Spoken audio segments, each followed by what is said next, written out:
مقدسات پر بھروسہ نہیں رکھتی، میں الہی رہائی پر اعتقاد رکھتی ہوں۔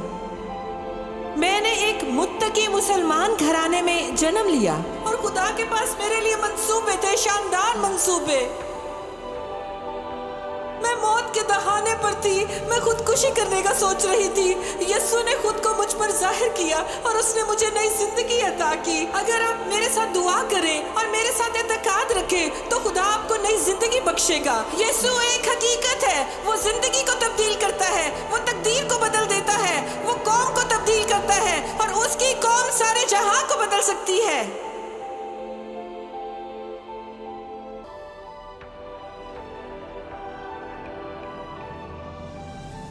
گلتیوں 2:20 میں مسیح کے ساتھ مصلوب ہوا ہوں اور اب میں زندہ نہ رہا بلکہ مسیح مجھ میں زندہ ہے، اور میں جو اب جسم میں زندگی گزارتا ہوں تو خدا کے بیٹے پر ایمان لانے سے گزارتا ہوں، جس نے مجھ سے محبت رکھی اور اپنے آپ کو میرے لیے موت کے حوالے کر دیا۔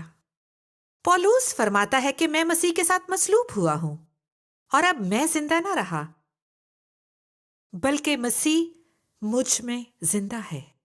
خدا کے ساتھ ایک ہونے کی یہ کیسی عظیم حالت ہے، خود کو اس کے حوالے کرنے کی عظیم حالت ہے، یا بک جانے کی یہ کیسی عظیم حالت ہے۔ آج کل ہم اس آیت کو زیادہ نہیں جانتے کہ اس طرح فدا ہو جائیں کہ آپ کے لیے اور کسی چیز کی کوئی پرواہ نہ رہے۔ آپ کا بدن اس حد تک مصلوب ہو چکا کہ اب آپ زندہ نہ رہے بلکہ یسوع آپ میں زندہ ہے۔ ایماندار ہوتے ہوئے ہم اس کی بات کرتے اور اسے پسند کرتے ہیں، لیکن بعض اوقات ہم یہ بھی نہیں جانتے کہ اس کا وجود ہماری زندگی میں ہے۔ آپ بہت سے لوگوں سے ملتے ہیں اور آج لفظ مسیحی کو بڑا ہلکا اور سہل جانا جاتا ہے، لیکن ایک مرتبہ آپ نئی پیدائش پالیں تو کلام فرماتا ہے کہ پرانی چیزیں جاتی رہیں اور ہر چیز بالکل نئی بن جاتی ہے۔ ہماری نجات کی بعض ابتدائی باتوں کو خدا یکسر بدل دیتا ہے، ہمارے دل، یہاں تک کہ سوچ، اور پھر بعض چیزیں بڑھتی ہیں، وہ ہمارے اندر کام کرتا ہے، وہ ہمیں تبدیل کرتا ہے، وہ روح القدس کے ذریعے ہمیں ایک کمہار کی طرح ڈھالتا ہے۔ وہ ہمیں ہمارے اندر ایسی چیزیں دکھاتا ہے جو ہماری نہیں ہیں کہ انہیں جانا ہی ہوگا۔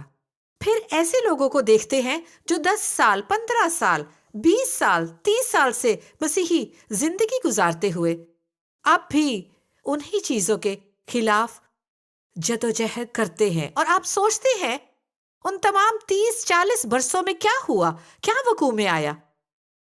وہ مسیح کے ساتھ مصلوب نہیں ہوئے، وہ ابھی نئے نہیں ہیں۔ کیا ہوا؟ کیونکہ بیشتر اوقات پرانی عورت اور پرانا آدمی ابھر آتا ہے۔ وہ 5 منٹ تک تو بھلے ہوتے ہیں اور پھر کچھ وقوع میں آتا ہے۔ وہ نادانستہ طور پر آپ کو یا آپ کے دن کو برباد کر دیتے ہیں، کیونکہ ابھی تک ان کی ایک چیز مصلوب ہو کر مری نہیں، اور میرا یقین کریں انہیں بھی یہ بات پسند نہیں ہوتی، کیونکہ خداوند کے پاس آنے سے پہلے ایسے وقت بھی آئے کہ میں نے کہا میں اس چیز کو اپنے اندر پسند نہیں کرتی، اسے دور کر دے، یہ بھلی نہیں دکھتی، بد ذائقہ اور سننے میں بھدی ہے، اسے دور کر، اور میں جانتی ہوں کہ یہ تیری طرف سے نہیں ہے اور تو اس سے ناخوش ہے۔ نئی پیدائش پانے کے بعد بھی میرا رویہ بدبودار تھا، اور مجھے خدا سے کہنا پڑا مجھے یہ رویہ پسند نہیں ہے۔ ہو سکتا ہے کہ یہ ظاہری نہ ہو بلکہ باطنی ہو۔ میں اپنا دل مکمل طور پر اس کے حوالے کیے بغیر عیب جوئی، نکتہ چینی اور مذمت کرتی تھی۔ خدا نے میرا دل بدل دیا۔ اب جب کہ میں توبہ کی منادی کے لیے جاتی ہوں، اب جب میں لوگوں کے گناہوں کو شناخت کرتی اور نشاندہی کرتی تو کلام کرتے ہوئے میرے اندر بڑا خوف ہوتا ہے، خدا کا خوف جو آج چرچز میں نظر نہیں آتا۔ آپ کو پتا ہے کہ میں بطور ایک مسلم خدا کے خوف میں پروان چڑھی، دائیں بائیں خوف خوف خوف، احساس جرم شرمندگی، احساس جرم شرمندگی، ڈر ڈر، احساس جرم شرمندگی، ہر جگہ ہر دن آپ احساس جرم اور شرمندگی کے ساتھ دن سے رات تک ڈرتے ہیں. لیکن پھر میں یسوع کے پاس آئی اور خدا نے مجھے پاک خوف دیا جو آج کل دنیا میں نہیں ہے. اب تو بالکل نہیں رہا. لوگوں کو خدا کا خوف نہیں رہا. اور اگر انہیں خدا کا خوف نہیں تو وہ ان چیزوں کو جو خدا کو ناخوش کرتی ہیں اپنے دل میں دیکھ کر کہتے اسے میں اپنے باطن میں نہیں چاہتا، اور بعض اسے نہیں چاہتے.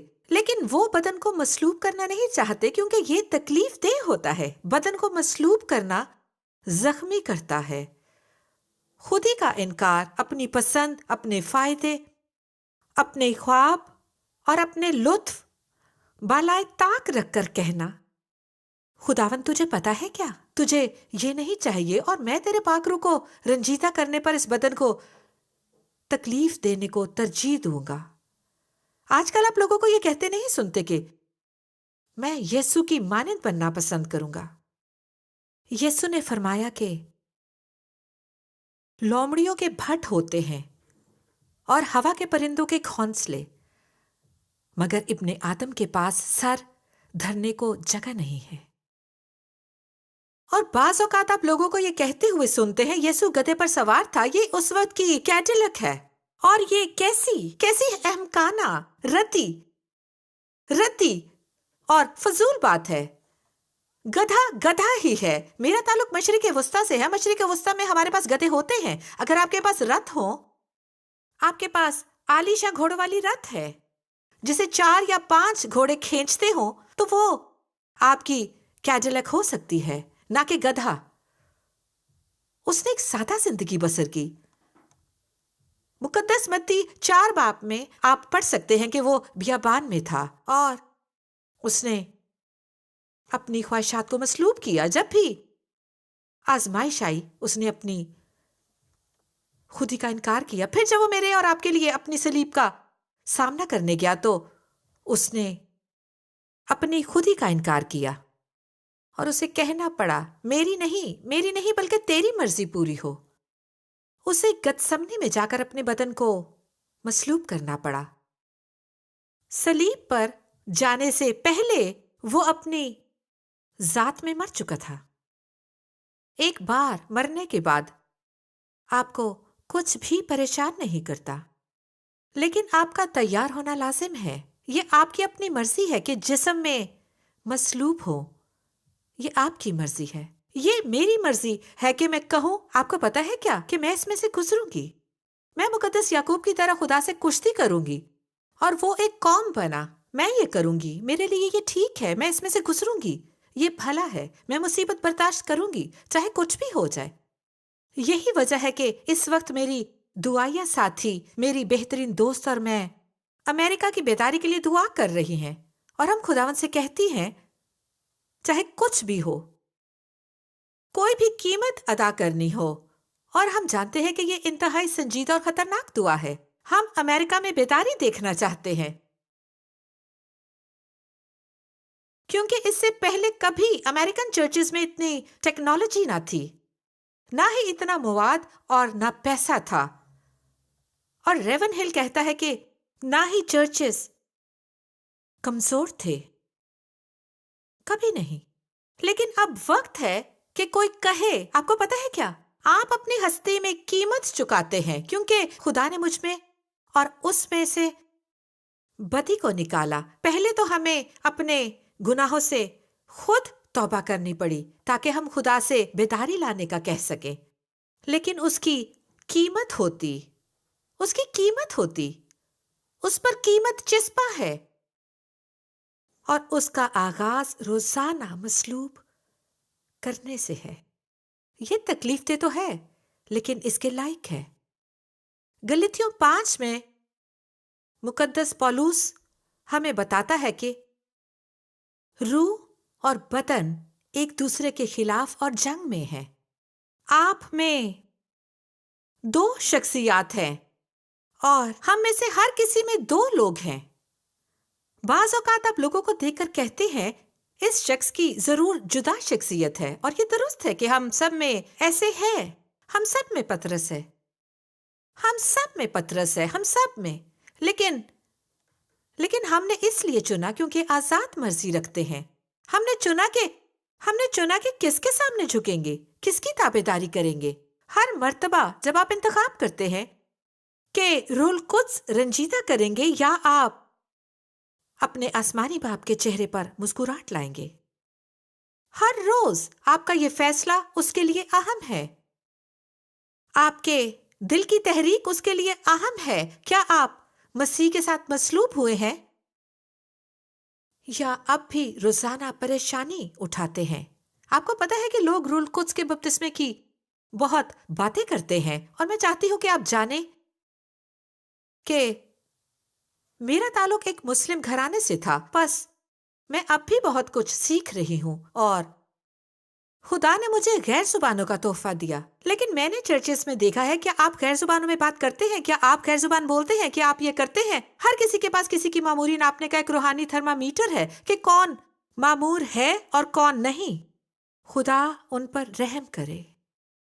آپ کو پتا ہے کہ میں آپ کو بتا سکتی ہوں کہ آپ کون سے پیمانے سے بتا سکتے ہیں کہ کون معمور ہے اور کون نہیں۔ روح کے پھل۔ مجھے پرواہ نہیں کہ آپ کتنی مرتبہ کہتے ہیں کہ میرے پاس اطمینان، محبت، شادمانی اور رحم دلی ہے۔ کیا آپ کے پاس یہ سب کچھ ہے؟ کیا آپ کے پاس یہ چیزیں ہیں؟ کیا آپ ایسے شخص ہیں کہ آپ کے ساتھ گزارا کرنا آسان ہو؟ کیا آپ کے گرد رہنا آسان ہے یا آپ کے ساتھ رہنا مشکل ہے؟ میں مسیحی قدروں یا معیار کی بات نہیں کر رہی، اور آپ مسیحی قدریں اور مسیحی معیار رکھتے ہوئے سخت گیر ہیں۔ میں اس پہلو پر بات نہیں کر رہی۔ میرا مطلب ہے کہ کیا آپ کے ساتھ گزارا کرنا آسان ہے، یا ہمیشہ آپ دوسروں کی غلطیاں نکالتے ہیں، لڑاکا ہیں، اور بڑا مشکل ہوتا ہے اعلیٰ ترتیب اور انڈے کے چھلکوں پر چلتے ہیں۔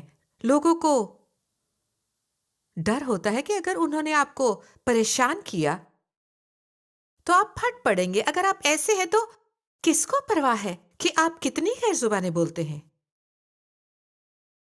کلام فرماتا ہے کہ تم انہیں پہچان لو گے۔ وہ یہ نہیں کہتا کہ تم ان کی نعمتوں سے پہچانو گے، بلکہ تم انہیں ان کے پھل سے پہچانو گے۔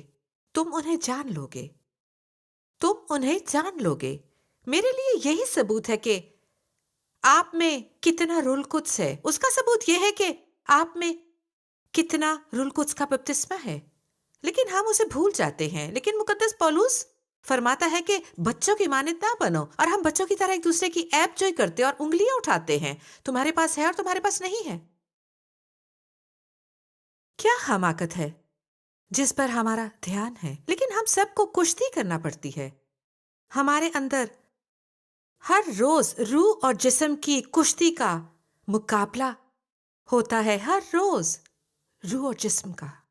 اور مقدس پولس اسے گلتیوں 5 اور اس کی 16ویں آیت میں یوں بیان کرتا ہے کہ مگر میں کہتا ہوں کہ موافق چلو تو جسم کی خواہشوں کو ہرگز پورا نہ کرو گے، کیونکہ جسم روح کے خلاف خواہش کرتا ہے اور روح جسم کے خلاف، اور یہ ایک دوسرے کے مخالف ہے، تاکہ تم جو چاہتے ہو وہ نہ کرو۔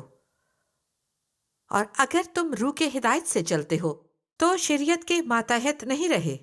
اور پھر وہ فرماتا ہے کہ جسم کے کام حرام کاری، شہوت پرستی، جادوگری اور ان کی مانند دوسری چیزیں ہیں۔ پھر روح کے پھل ہیں، جیسے میں نے کہا، جس سے ہم پہچانتے ہیں۔ آپ کیسے جانتے ہیں کہ لوگ روح سے معمور ہیں؟ روح سے معمور ہیں، آپ کیسے پہچانتے ہیں؟ کون جنگ جیتتا ہے ہر روز؟ اور پھر مقدس پولس ہمیں سکھاتا ہے، وہ فرماتا ہے کہ ہر روز، مقدس پولس فرماتا ہے کہ ہر روز جنگ ہوتی ہے، اور ہمیں یہ سمجھنے کی ضرورت ہے کہ یسوع مسیح ہی گناہ سے پاک تھا، لیکن ہم بعض اوقات عیب جوئی کرتے ہیں۔ او میں ایسا نہیں کرتا، تم کرتے ہو۔ لیکن میرا رویہ بہت برا ہے، مجھے غصے کا مسئلہ نہیں ہے، لیکن میں فضول نہیں بولتا، تم فضول بولتے ہو۔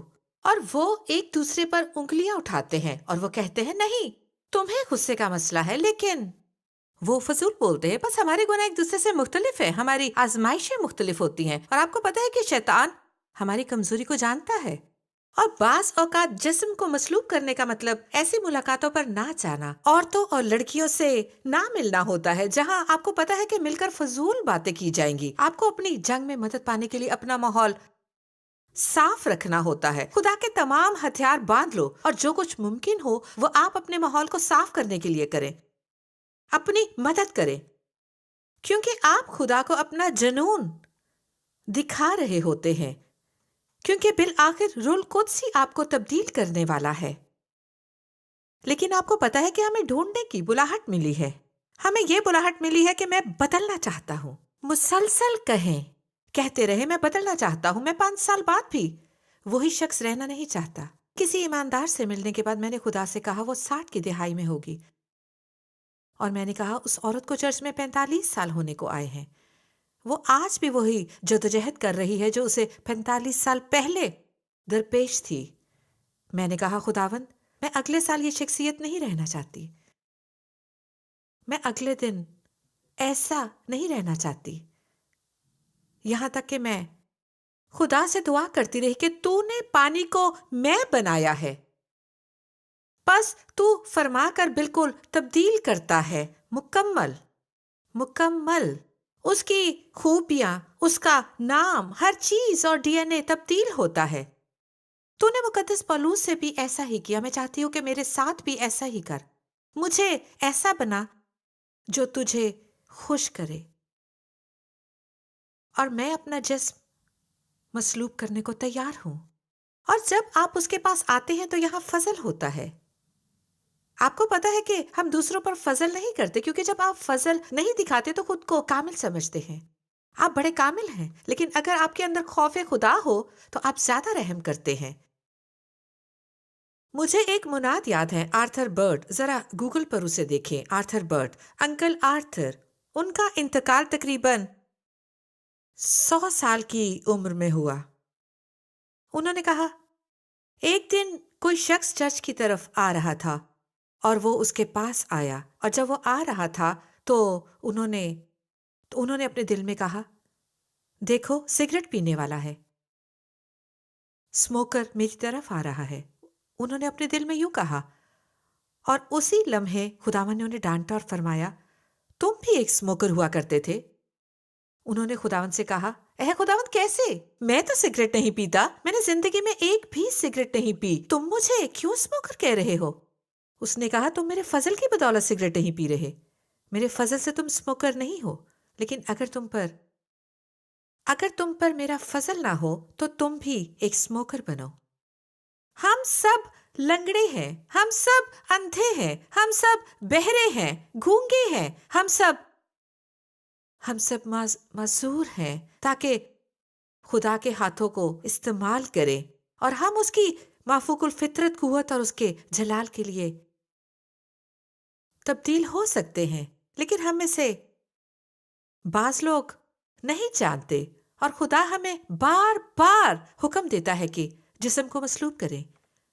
کیا ہم شدید خواہش رکھتے ہیں کہ اپنے گھٹنوں کے بل ہو جائے؟ کیا ہم اس کے ساتھ کشتی کے لیے تیار ہیں؟ میں کہیں نہیں جاؤں گی، دعائیں ہیں اور ان کی وقت بھی 1 ہفتے میں متحد بار۔ میں کہتی ہوں میں کہیں نہیں جاؤں گی، اور جب تک تو مجھے جواب نہ دے تو میرے دل سے اس کو دور کر، میں جاؤں گی نہیں، تیری حضوری چھوڑ کر نہیں جاؤں گی۔ کل ہم نے دعا کی، ٹھیک ہے، میں نے کہا کہ میں تیرے ہاتھ میں ایک چپکنے والی چیز ہوں، میں کہیں نہیں جاؤں گی۔